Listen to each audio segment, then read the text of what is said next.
Hey guys, welcome to the next part of the Let's Play Football Manager 2013 with Dortmund save thing, and this is the February review of 2040-41. So we are most certainly into the new decade now, and this is how the table looks. So Bayern have come back with a vengeance. Well, not really a vengeance as such, but they certainly have bounced back. And it's very odd if we just sort of look at the history for a second. How do you go from, okay, yeah, ignoring Schalke, just ignore them two little minor blips.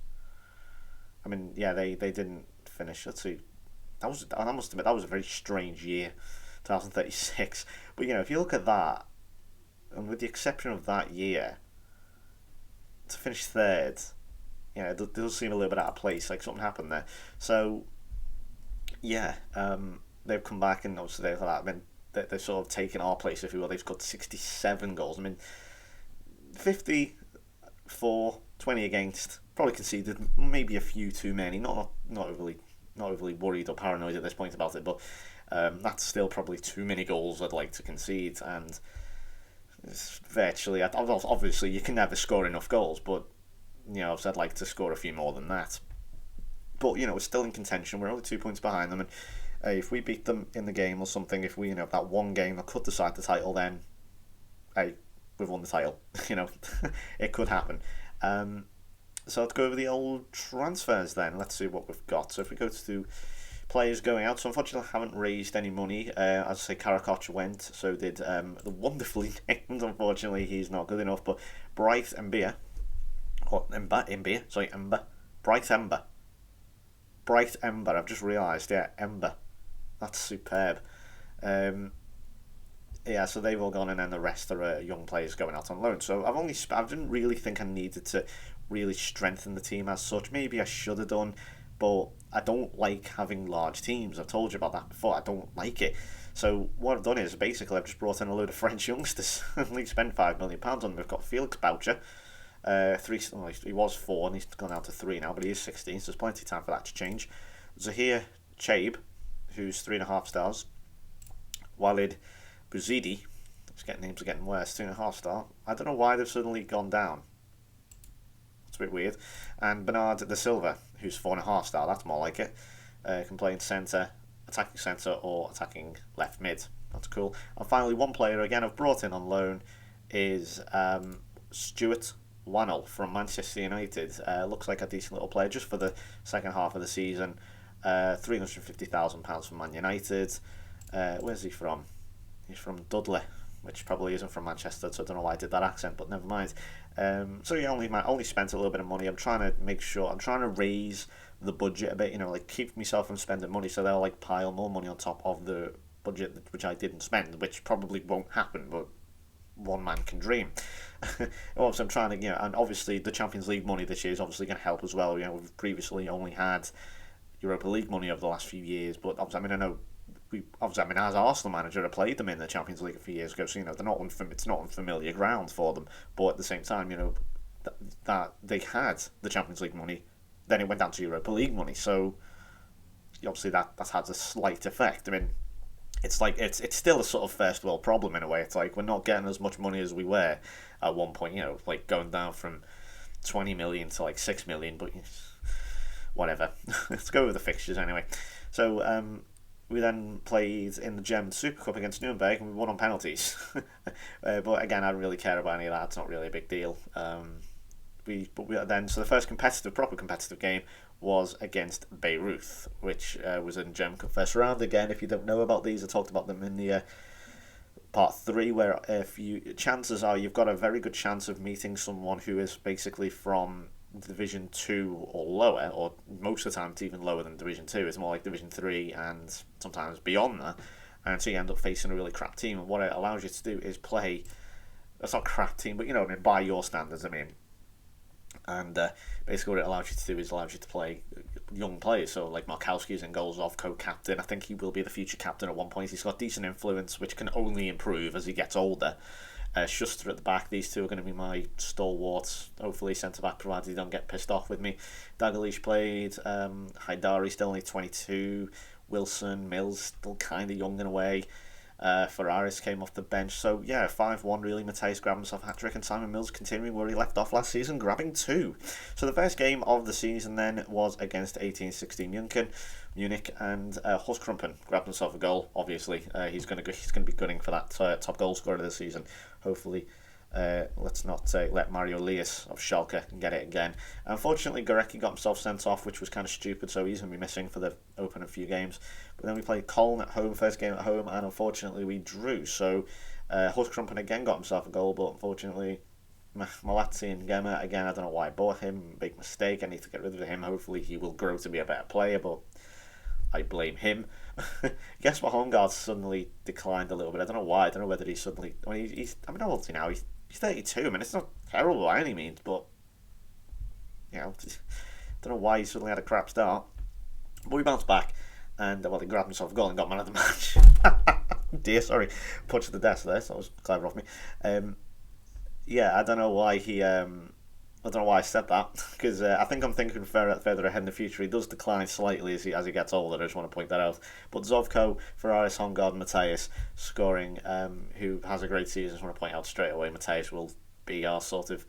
He'll take over from Simon Mills in a way, shall we say. You know, back more goals than I thought. So our first game back in the Champions League was against Galatasaray. That was 1-1. Mateus off the bench. There he is again, grabbing the goals. Mario Oritz, who will be unfortunately leaving soon. Oh my... What the fuck is up with his head? Look at that head! That is one of the that is arguably the weirdest and strangest face I've ever seen Football Manager produce. Look how squashed it is. And look how bald, look how shiny and bald his head is. You know, usually players have quite fat heads, you know, that will fit in this square, but that is an unnervingly squashed face. Looks like something out of looks like an egghead. Whatever they're called. You know, the little weird... No, I don't mean the quiz show. I mean the little weird, the weird egghead things they had, the movie. Yeah, he'll be leaving.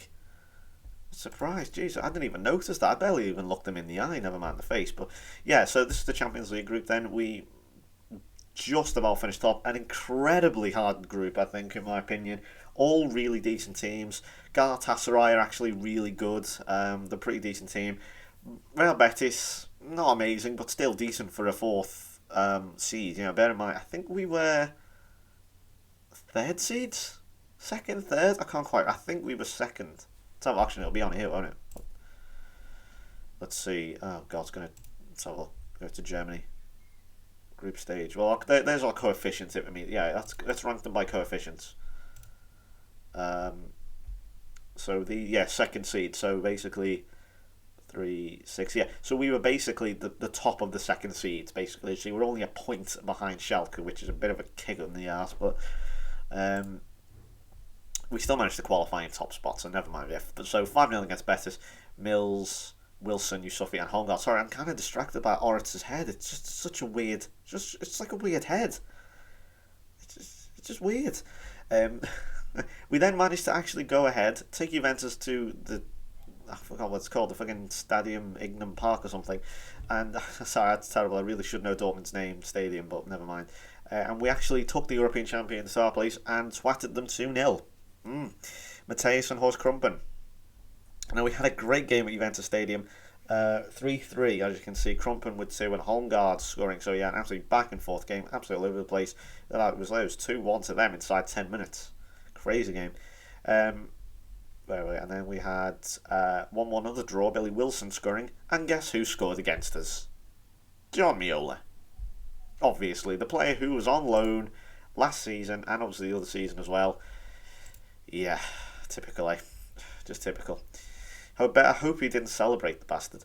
And then I put out a weak team here, a young team, and got twatted by Betis, but it didn't matter as we were already qualified. And that probably, that was a really stupid thing to do, as we could have finished second, but thankfully, Witt scored in the last minute to push Galatasaray down. And unbelievably, if we look here, hang on, that defeat of Juventus by us actually knocked them out. They're in the Europa League, believe it or not. The champions have fallen at the group stage. Unbelievable. So, yeah, we've done that. How great, how cool is that? They had a 0-0 against Bayern Munich. Clearly, that was always going to happen when you have great players, on the field. It's always going to be a 0-0. That's how you follow up a 5-0 victory as well in the league. 2-1 against Nuremberg. Mateus grabbing 2 once again. Wolfsburg. Schober this time grabbing 2 with a rating of 9. Holmgard scoring and Ngema also scoring. So that's a nice result there. We have Hamburg, I'm calling HSV then. Hamburg with 2-1 here. Krumpen and Holmgard scoring. I mean, you can kind of see who's starting to score the goals now. I mean, you saw last season Holmgard grabbed a fair few. Krumpen obviously is the main influence of the team. Mateus obviously grabbing his fair share. Latini gets maybe 1. You sort of I always sort of look at Latini as a bit like 2 guy. A bit, when he doesn't score very often, but when he scores some blinders. Tell you what, I think 2 guy may be responsible for half of my top 10 best goals ever seen list. I remember that goal. I can't remember what it was. I think it was maybe 2005 for Blackburn. He sort of volley. Oh, it was very similar to. I think it was kind of similar to Zidane's goal against Leverkusen in the final. It was, but way better even. Anyway, I'm rambling. 2-2 against Hoffenheim. Krumpen and Georgiev scoring. I need to play Georgiev more. I'm surprised. I'm actually really surprised he hasn't complained more about getting first team football. I don't play him a great deal, and he's only 25, so it's not as if he's getting older or anything. So yeah, I don't know what happened there. Why he hasn't complained. 2-0 against Hertha Berlin, with McHugh and Mills scoring. So a British double there against Hertha Berlin. Then played Au or U. I don't know how the hell you say that. Or Egsbridge or I don't know. But beat them 4-0 in that stadium. I'm not even going to attempt it. I can't speak German. Don't even bother. Billy Wilson grabbing himself a hat-trick. So his first hat-trick with a Scot there. He's only young. I mean, obviously he's 20 now.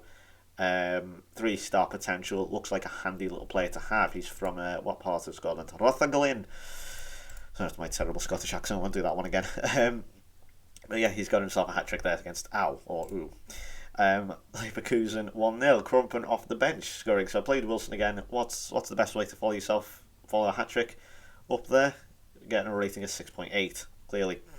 We then lost to Schalke, unfortunately. Kevin de Fabris getting himself sent off. Horst Krumpen again scoring against them, but what are you doing, young man? You've got yourself sent off again. Look at that, 4-4. Bert Janssen scoring. There's a lot of Janssens in this league as well. It's kind of annoying. They all seem to score against us. That was a bit of a shame. We also lost to Werder Bremen. Krumpen and Holmgard scoring, but it was not enough as Georgia had a bit of... That's why I don't play very often. I've decided to play Wilson. He was complaining at this point about not getting first team football, despite the fact he's 20 years fucking old, and he's not going to blatantly not going to get in front of an in-form Horst Krumpen and Mateus, is he? Let's be honest here. But yeah, he still fucking feels the need to complain about not getting first team football. What a little bitch. Sorry. Anyway, 3-0 against Energy Cottbus with Krumpen, Ferraris and Holmgard scoring. 2-1 against Stuttgart, Mateus grabbing 2 again. Freiburg 2-1, McHugh and Schober scoring. And then was just that Batiste loss. Getting into the winter break close now. We're getting closer there with Krumpen grabbing 3 and Holmgard grabbing 2 against Frankfurt. Borussia Mönchengladbach. Krumpen missed the penalty, unfortunately, but never mind, he made up for it with Haidari also scoring. Everyone having a good game there. Next game was then against Dresden. 3-1 in the German Cup third round, with Wilson scoring 2 and Schober also scoring. I've also made the mistake of playing this lad, Damien Zahl, who is not very good at all, and I thought he was actually meant to be quite decent. Turns out he's not. He's terrible. Oberhausen then, sorry, that's a friendly. Sorry. Yeah, as you can see, obviously I've got loads of friendlies now. There's the winter break. As you can see, I took my foot off the gas with the winter break this time. Didn't play too many friendlies because obviously I've got the fitness focus on, which, as I say, if you are, like me, paranoid about match fitness and condition levels and all that, put it on because it's so helpful. Not to mention, obviously, don't forget to do this. I know I can't show you now because we're going to play Nuremberg next. Never mind. As you can see, we're due to play Arsenal in the Champions League. Yes, Arsenal. God's sake. Well, you can see, we only played 3 friendlies. Obviously, we had the whole of Christmas off and then took it easy, really, against these 3 easy games. Speaking of easy games, we played 1860 Munich and won 4-0. Stuart Wennell came in and scored on his debut. Clearly, Mills, McHugh and Zovkov. So that's a triple there of British players. Double English, in fact. We then played Colin 1-2-1 with Horst Krumpen and Latini scoring. 4-2 against Mainz, Krumpen gathering 2. Hongard and Kaczynski scoring. 4-3 against Bayern with Krumpen grabbing himself a hat-trick, as he likes to do, and McHugh also grabbing in. I'll show you these goals. Really good game this. Rattini nearly grabbed it back, but I think without a doubt this one will be remembered. Easily, hands down, the fastest hat-trick I've ever seen on Football Manager. 40, 42, 43. Wow. I'll show you this now. Once it starts rolling in, obviously they'll probably start, each one will probably start with the kickoff. So there's the first goal, 39-14. Or probably more like 15 considering how it seemed to stop there. So that was 39 minutes. So we're on to 40. Bear in mind, like the record I've seen ever, I mean in real life as well, was Robbie Fowler against Arsenal. That was like 3 minutes. Was it 3 minutes? Surely it wasn't that quick, was it? I can't remember. But Hongard's ball gave the keeper a few problems. You can see they do sometimes panic and it just ends up going to your opposition player. So that's his second. 2 minutes later, so 41. We've got this goal. So that's 2-0 against Bayern.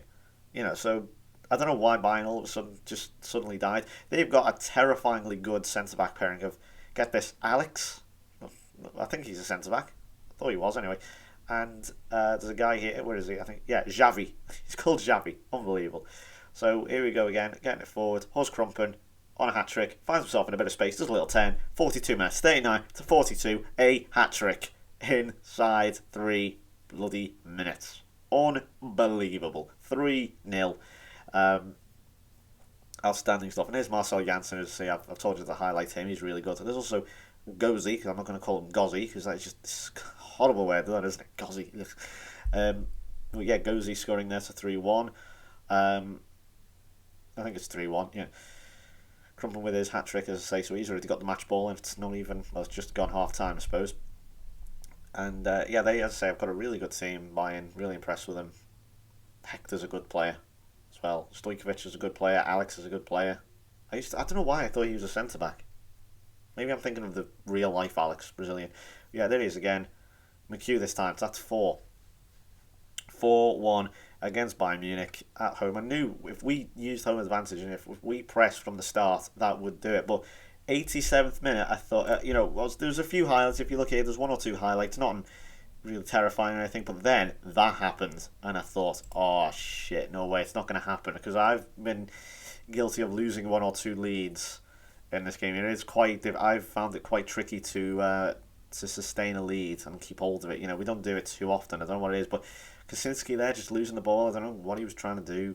Well, I guess. Well, I don't know. I do know what he's trying to do, but he just lost the ball. I guess he just got witted. But there's Janssen, 91st minute. I just want to point out. And there's Rattini, great goal. He's a good player, Rattini. 4-3. So yeah, not as close as you may have guessed from that initial scoreline there, but wow. Thought I'd treat you with that one because it's February. I know it's February now, but I thought I'd treat you to that one since it was so close to the review line, shall we say. But next game's only going to be against Nuremberg. Next Champions League game will be against Arsenal. So if we look at the play stats, goal wise, there's Freiburg's Chanel or Chanel what? Shannon. Shannon, I don't know. He's 1 goal ahead of Horst Krumpen on 18, Marcel Janssen on 17, there's Rattini on 16, there's another Janssen. Assists, we're not going too badly on this one, but Letonen and Kaczynski both up there. Gorecki, obviously, he's got himself a red card, but yeah, Krumpen leading the way this time. He has 21 goals, but Mateus coming back very nicely, with 11 there. Billy Wilson, not at all bad for his, considering he's only 20, coming into a foreign league with 9 goals, same as Hongard. Mills not doing this too badly. He still got himself a decent 7 assists. Again, not bad. I'm not going to complain. Brought in for £600,000 from Swansea. That's pretty much what I expected from him. So, he's already surpassed my expectations, really, with his performance last season. Haidari with 11 assists, so he's top there. So Samuels with 7, Mateus and Hongard with 6. This is how the Premier League looks as well. We'll show you that one real quick. Arsenal lead this time, so are they eventually going to stop choking and actually win something? Bear in mind, it's been 30, we're getting on to nearly 40 years, more like 37, 38 years since they've won the title. Of course, they still have yet to win the title since 2004. when they went unbeaten, of course, invincible season and all that. Man United are starting to drift. Swansea are getting back up there. Tottenham are actually getting good. I'll show you the Championship as well. There you go. There's the Championship. 10 points deducted from Sunderland. I have no idea why. Also, if you are wondering about the Champions League, here it is. There's a few results already played. They're due to play Arsenal very soon. Celtic are in there. That may be interesting. Porto, Bayern. And there's Liverpool, Valencia, who are actually a good team now. So, yeah, that is how it all stands. And so, thank you for watching. We'll see how we do then when we come to May. Hopefully, we can retain the title. And hopefully, Bayern won't stretch their lead. So, thanks for watching. Obviously, we've beaten them. We've narrowed the gap to 2 points, as you saw there with that victory. Also, just point out, so the gap has been narrowed to 2 points. Hopefully, they can slip up again and allows us to get in. So, thanks for watching. I'll be back in the next video.